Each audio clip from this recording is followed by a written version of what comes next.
नमस्कार, पक्ष विपक्ष देख रहे हैं आप। मैं हूं आपके साथ नेहा दुबे।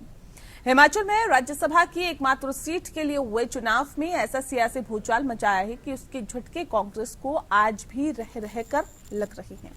शनिवार को हिमाचल प्रदेश में कांग्रेस को झटका देते हुए उसके सभी 6 बागी विधायक और 3 निर्दलीय विधायक भारतीय जनता पार्टी में शामिल हो गए हैं।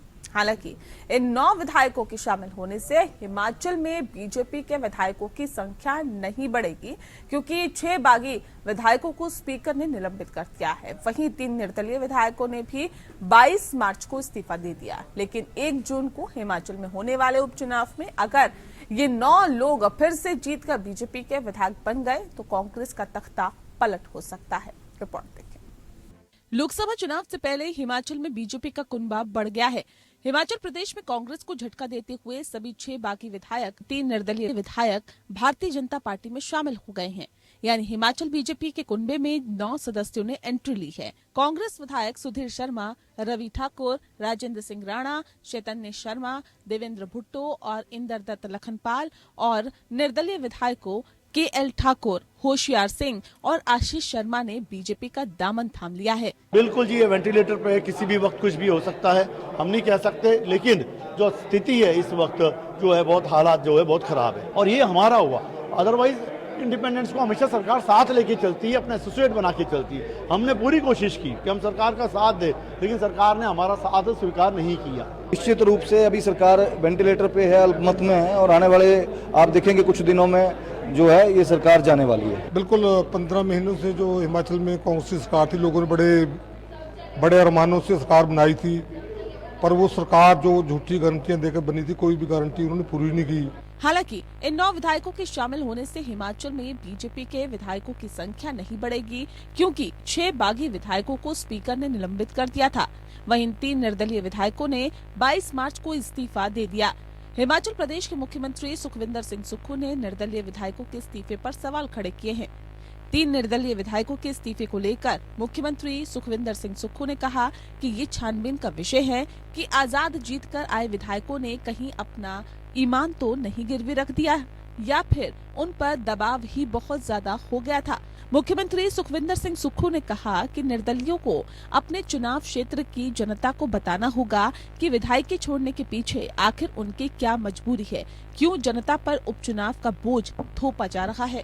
भारतीय जनता पार्टी ये दर्शाने की कोशिश कर सकती है कि इन हथकंडों से वो सत्ता प्राप्त करना चाहती है। ये लोकतांत्रिक मूल्यों का हनन है और कांग्रेस पार्टी इसका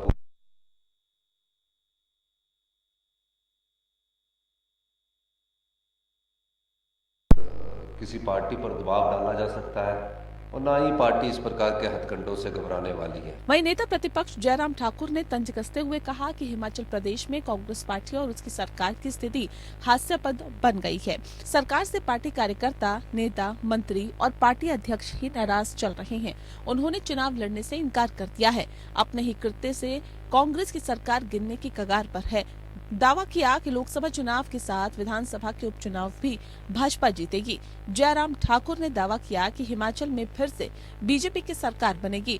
और हकीकत यह है कि हिमाचल प्रदेश में कांग्रेस पार्टी, कांग्रेस की सरकार बहुमत में नहीं है, वो बहुमत खो चुकी है। सभी 9 विधायकों ने तय किया कि हम मोदी जी को मजबूत करने के लिए, भारतीय जनता पार्टी को मजबूत करने के लिए, जगत प्रकाश नड्डा जी को मजबूत करने के लिए भारतीय जनता पार्टी में शामिल होना चाहते हैं। देखिए, सरकार तो गिरी हुई है एक तरह की। जब साफ बात है कि बजट पारित करने के लिए 15 विधायकों को सस्पेंड करना पड़ा, तो इसका अर्थ यही है कि उनके पास बहुमत नहीं है, न था और न आज की तारीख। हिमाचल प्रदेश की सियासत में उथल पुथल के बीच यहाँ के समीकरण को देखें तो 6 विधायकों के बीजेपी में शामिल होने के बाद कुल 68 विधानसभा सीटों में से कांग्रेस के पास अब घटकर 34 सीटें हो चुकी है। वहीं विधानसभा में बहुमत के लिए जरूरी जादुई आंकड़ा 35 का है। 6 विधायकों की बगावत के बाद कांग्रेस नंबर गेम में 40 से 34 पर आ गई है, जो बहुमत के लिए जरूरी जादुई आंकड़े से एक कम है। लेकिन 6 बागी विधायकों की सदस्यता से अयोग्य घोषित किए जाने और 3 निर्दलीय विधायकों के विधानसभा की सदस्यता से इस्तीफा देने के बाद विधानसभा स्ट्रेंथ अब 59 हो गई है। इस तरह से मौजूदा वक्त में कांग्रेस की सुक्खू सरकार को अभी कोई खतरा नजर नहीं आता है। लेकिन बीजेपी में शामिल हुए 9 विधायक लोकसभा चुनाव के साथ 1 जून को होने वाले विधानसभा उपचुनाव में बीजेपी के उम्मीदवार के रूप में चुनाव लड़ने वाले हैं। उपचुनाव में अगर ये सभी जीत जाते हैं तो आधिकारिक रूप से बीजेपी के विधायक बन जाएंगे। हिमाचल विधानसभा में इस वक्त बीजेपी के 25 विधायक हैं। उपचुनाव में जीते 9 विधायकों को मिला दें तो बीजेपी के 34 हो जाएंगे। साफ है कि बीजेपी उपचुनाव में जीत के साथ कांग्रेस की सरकार को गिराने की फिराक में है। बीजेपी की ये सियासी चाल कामयाब रही तो हिमाचल में 4 जून के बाद बीजेपी की सरकार बन सकती है। Bureau report, APN। और इस विषय पे तफसील से चर्चा करेंगे। खास मेहमान हमारे साथ मौजूद है, उनसे आपका परिचय करा देते हैं। इस वक्त हमारे साथ संजय शर्मा जी हैं, प्रवक्ता हैं भारतीय जनता पार्टी के। बहुत स्वागत है सर आपका। और हमारे साथ इस वक्त प्रेम कौशल जी जुड़ गए हैं, प्रवक्ता हैं कांग्रेस पार्टी के। आपका भी बहुत स्वागत है। क्योंकि ये मसला दरअसल हिमाचल प्रदेश का है और हिमाचल प्रदेश में जिस तरह से बागी होते जा रहे हैं विधायक, इन विधायकों के बागी होने की वजह भी समझेंगे और समझेंगे कि इस पूरे सियासी घटनाक्रम से मौजूदा सरकार पर किस तरह से खतरे के बादल मंडरा रहे हैं या नहीं। और इससे सबसे पहले मेरा सीधा सा सवाल यहाँ पर प्रेम कौशल जी आपसे है, क्योंकि कांग्रेस के विधायक बागी हुए हैं, कितना बड़ा झटका कांग्रेस पार्टी को लगा है?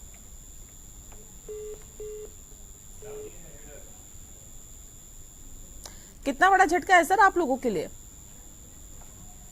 भारतीय जनता पार्टी के और जो विधानसभा का सत्र था उसमें किया, इसके चलते माननीय स्पीकर ने 6 विधायकों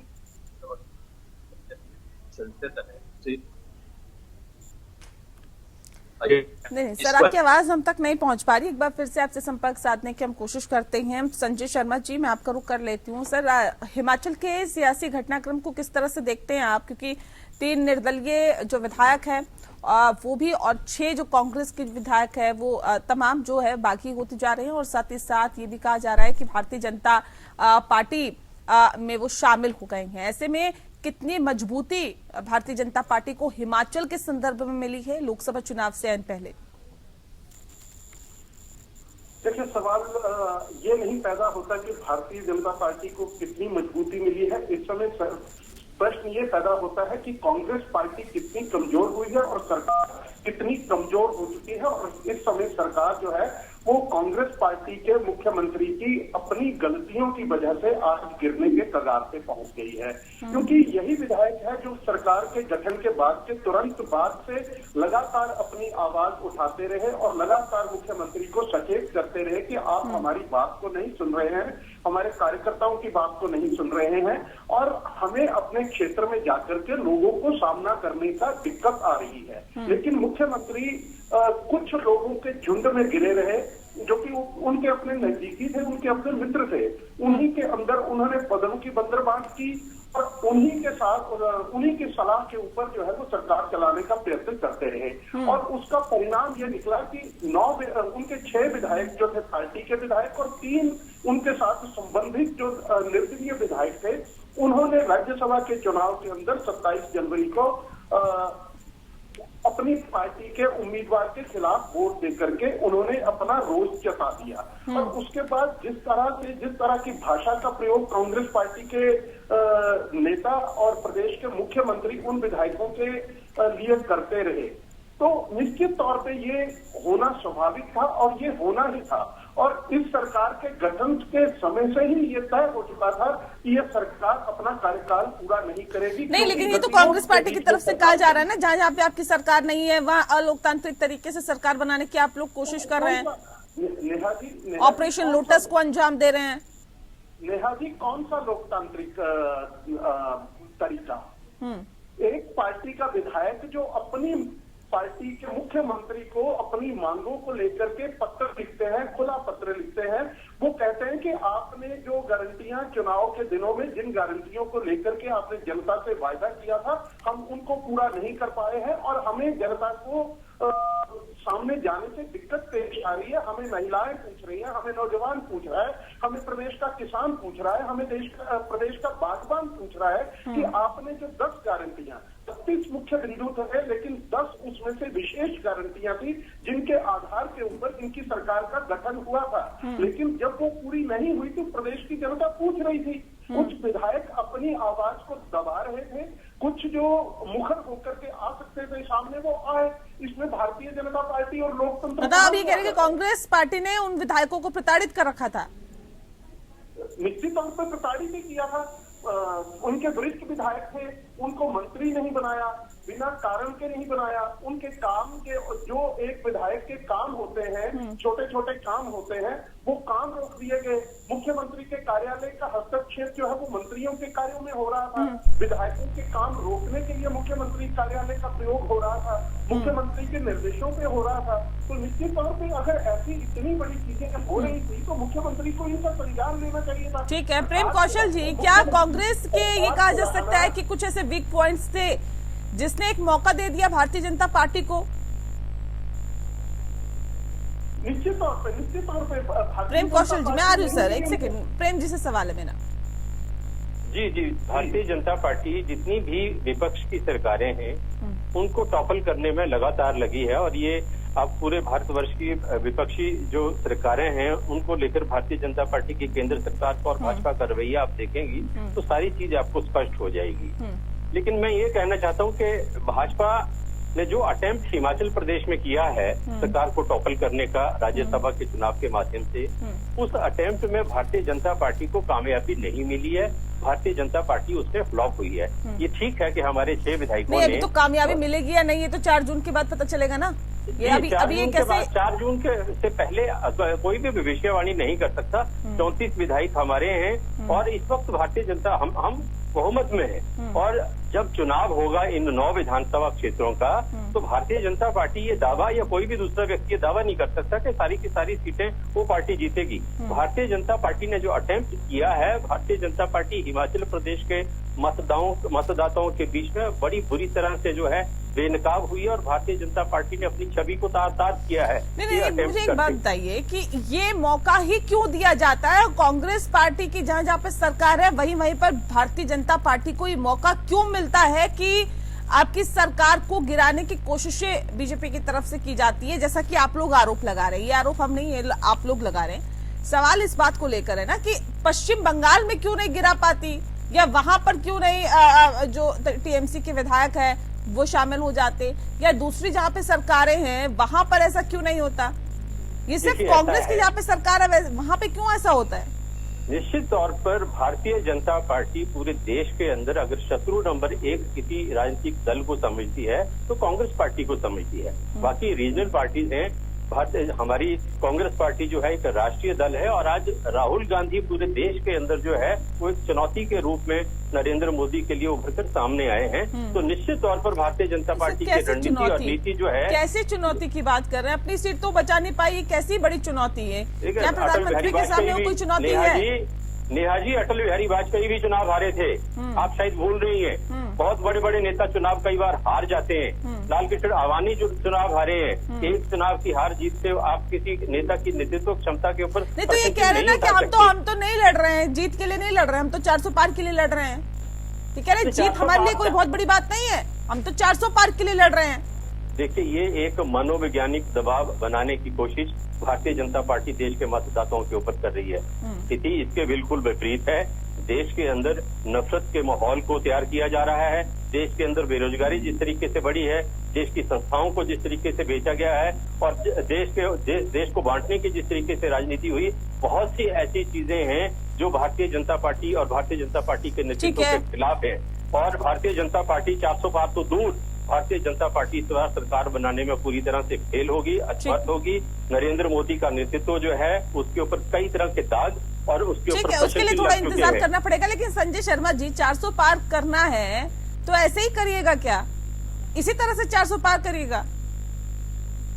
किस तरह से नेहा जी, एक पार्टी के विधायक खुद छोड़ करके आते हैं। हाँ। पार्टी के विधायक पार्टी के द्वारा जारी व्हिप के खिलाफ जाकर के पार्टी की व्हिप का उल्लंघन करते हैं, पार्टी की व्हिप को नहीं मानते हैं।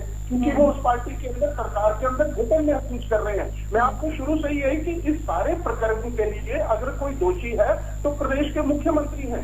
सरकार चलाना, सरकार विधायकों को अपने साथ बांध कर साथ चलाना, उस विधायकों की मांगों को मानना, विधायकों के कार्यों को करना, मंत्रियों के कार्यों में हस्तक्षेप नहीं करना, अपने पार्टी के कार्यकर्ताओं को मान सम्मान देना, ये किसका काम था? भारतीय जनता पार्टी का काम तो नहीं है, ये कांग्रेस पार्टी का काम था। तो ये लोकतंत्र के लिए तो अच्छी बात है, अगर अपनी बातों को उठाते हैं तो ये अच्छी बात नहीं है क्या? एक मिनट मुझे बात पूरी कर लेनी चाहिए। पार्टी की अध्यक्षा समय समय के ऊपर पब्लिक प्लेटफॉर्म के अंदर कहती है कि संगठन और सरकार के बीच में संवाद नहीं है। उन्होंने एक बार नहीं कहा, उन्होंने 50 बार कहा। उन्होंने 2 रोज पहले भी उन्होंने शिमला में पत्रकारों के साथ बात करते हुए कहा कि मैं चुनाव नहीं लड़ूंगी क्योंकि प्रदेश के अंदर कार्यकर्ता हताश है, निराश है, कार्यकर्ताओं से काम नहीं हुए, कार्यकर्ताओं की सरकार के बीच में सुनी नहीं गई। तो इसमें भारतीय जनता पार्टी कहाँ आ गई? कसूर कांग्रेस का कोसना भारतीय जनता पार्टी को, ये इनकी एक आदत बन गई है, फैशन बन गया है। अगर अपने कुनबे को नहीं संभाल करके रखना, अगर, क्योंकि भारतीय जनता पार्टी ने तो देश में अभियान चलाया है कि आप जो भी गुण दोष के आधार के ऊपर जो भी भारतीय जनता पार्टी में आना चाहता है, हम देखेंगे गुण और दोष के आधार। लेकिन सर, लोकतंत्र में अपनी बात को उठाना और अपने मुद्दों को उठाने का अधिकार सभी को है। और क्या भारतीय जनता पार्टी में ऐसा नहीं हुआ क्या? वो कोरोना काल के आसपास के दौर की बात याद कर लीजिए, जब भारतीय जनता पार्टी के उत्तर प्रदेश में विधायक अपनी आवाज उठा रहे थे, कईयों ने तो चिट्ठी भी लिख दी थी मुख्यमंत्री को कि हमारे यहाँ पे पैसा नहीं आ पा रहा या काम नहीं हो पा रहा कोरोना में। तो लोकतंत्र में आवाज उठाने का अधिकार तो सबको है, और कांग्रेस में अगर उठा रहे हैं तो फिर दिक्कत किस बात की? आपके यहाँ हो गया तो लोकतंत्र है जी, दूसरे के यहाँ हो गया तो सिर्फ फुटोवल है, ऐसे तो नहीं होता ना। ये दोहरा मापदंड तो नहीं अपनाया जाएगा ना। मैं प्रेम जी का रुख कर लेती हूँ। दोहरे मापदंड तो नेहा जी तब थे जब बहुमत की सरकार शांता कुमार की 1979 में एक विधायक को तोड़ करके कांग्रेस की सरकार बना दी गई। रामलाल उस समय मुख्यमंत्री बन गए। क्या वो लोकतंत्र के तो आपने क्या किया? तो फिर आपने क्या किया? तो क्या उन्हीं पद चिन्हों पर आप चलने का काम कर रहे हैं क्या? भारतीय जनता पार्टी की सरकार क्या करने की कोशिश कर रही है? जब नेहा जी, जब धारा 356 का दुरुपयोग जो है वो कम से कम 50 बार देश की एक प्रधानमंत्री करती है, तब लोकतंत्र कहाँ था? इस देश के अंदर कम से कम भी 100 तो सर बता, तो फिर राजनीति में सुचिता की बात मत करिए ना, कह दीजिए कि हम भी कर रहे हैं जी। नहीं, ये फिर चाल चरित्र चेहरे की बात मत किया करिए ना सर। फिर चाल चरित्र चेहरे की, सुचिता की बात मत किया करिए। कहिए कि जो अभी तक होता हुआ आया है हम उस पर ही पार्टी पे चल रहे हैं। ठीक है, आप चल रहे हैं, अच्छी बात है, चलिए, कोई दिक्कत नहीं। कांग्रेस पार्टी जो अत्यंत भ्रष्टाचार में डूबी हुई, जब पार्टी और जिस पार्टी का नेता जो है, जो प्रधानमंत्री पद के उम्मीदवार है, जब वो न्याय यात्रा, जब भी वो कोई यात्रा शुरू करते हैं, भारत जोड़ो यात्रा शुरू करते हैं, उनके कार्यकर्ता उनको छोड़ करके चले जाते हैं, उनके नेता उनको छोड़ करके चले जाते हैं। न्याय यात्रा की आरंभ किया, मिलिंद देवड़ा छोड़ करके चले गए। कोई और यात्रा शुरू करते हैं, कहाँ जाते हैं? अच्छा बताइए, कहाँ जाते हैं? कहाँ जाते हैं? नहीं, कहाँ जाते हैं बताइए ना। संगठन के अंदर लोकतंत्र की बात उठाते हैं, कहाँ जाते हैं बताइए ना। ज्योतिरादित्य सिंधिया छोड़ के जाते हैं तो कहाँ जाते हैं? मिलिंद देवड़ा छोड़ के जाते हैं तो कहाँ जाते हैं बताइए? अरे जिनको प्रधानमंत्री के आपके कुछ आपके सहयोगियों के यहाँ चले जाते हैं तो कुछ आपके यहाँ आ जाते हैं सर। जिनको भरोसा है नरेंद्र मोदी के ऊपर, वो भारतीय जनता पार्टी में आते हैं। ठीक है, नीतीश कुमार जी छोड़ करके चले गए थे, उनको भरोसा मिला, उनको भरोसा पैदा हुआ। कहाँ पैदा हुआ? लालू प्रसाद यादव के ऊपर तो नहीं हुआ ना, लालू प्रसाद यादव के पास तो नहीं गए ना, उनको छोड़ करके भारतीय जनता पार्टी के पास आए, प्रधानमंत्री नरेंद्र मोदी के पास आए, एनडीए का हिस्सा फिर से बने। ठीक है, चलिए प्रेम जी, अब ये बताइए मुझे, मौजूदा सरकार को खतरा है या नहीं? क्योंकि अगर ये 9 विधायक जीत के जाते हैं तो खतरे की घंटी आप लोगों के लिए बच जाएगी। जो घटनाक्रम नेहा जी हिमाचल प्रदेश की राजनीति में हुआ है, इस घटनाक्रम के घटित होने के उपरांत मैं बड़ी जिम्मेदारी के साथ बोल रहा हूं, ना केवल ये 9 के 9 भारतीय जनता पार्टी के प्रत्याशी बुरी तरह से हारेंगे हिमाचल प्रदेश के अंदर, बल्कि इसका असर जो है, जो लोकसभा की 4 सीटें हिमाचल प्रदेश के अंदर हैं, उनके ऊपर भी विपरीत असर भारतीय जनता पार्टी की संभावनाओं के ऊपर पड़ेगा। मैं आपको दावे से कह सकता हूं कि इन 9 के 9 विधानसभा क्षेत्रों में आधार मुझे समझाइए। जब कोई विधायक जाता है, दूसरी पार्टी में जाता है, जी। तो उसके साथ कार्यकर्ता, उसका पूरा कैडर जाता है या नहीं जाता? देखिए, कांग्रेस का ना कोई कार्यकर्ता इनके साथ जाएगा, ना कांग्रेस पार्टी का वोटर का कैडर इनके साथ जाएगा। ये कैसे तय होगा ना सर? विधायकों के जाने का मतलब क्या है, मुझे ये समझाइए ना। अगर 9 विधायक भारतीय जनता पार्टी का दामन थाम लेते हैं तो उसके साथ साथ कितने वोटर्स थाम रहे हैं भारतीय जनता पार्टी का दामन, इस बात का अंदाजा लगाया कांग्रेस पार्टी ने? जी, मैं नेहा जी, इसका जो खुलासा है जब मतदान होगा, मतपेटी खुलेगी, नतीजे आएंगे, तब होगा। लेकिन मैं एक चीज जो कहना चाहता हूँ स्पष्ट तौर के ऊपर, कि आज भारतीय जनता पार्टी में जो विधायक कांग्रेस पार्टी से जो डिस्क्वालीफाइड थे विधानसभा से और जो निर्दलीय विधायक शामिल हुए हैं, आज ही से भारतीय जनता पार्टी के अंदर उन विधानसभा क्षेत्रों में विद्रोह की स्थिति जो है वो पैदा हो गई और भारतीय जनता पार्टी को भारतीय जनता पार्टी के अंदर ही बहुत बड़े विद्रोह का सामना आने वाले विधानसभा चुनावों के अंदर करना पड़ेगा। संजय जी बहुत बड़ी बड़ी बातें कर रहे थे, भारतीय जनता पार्टी की बहुत अच्छी छवि दिखाने की कोशिश कर रहे थे। ये कह रहे हैं हिमाचल में जो घटनाक्रम हुआ भारतीय जनता पार्टी की कोई इसमें भूमिका नहीं है। भाजपा अब इनोसेंट दिखने का प्रयास कर रही है।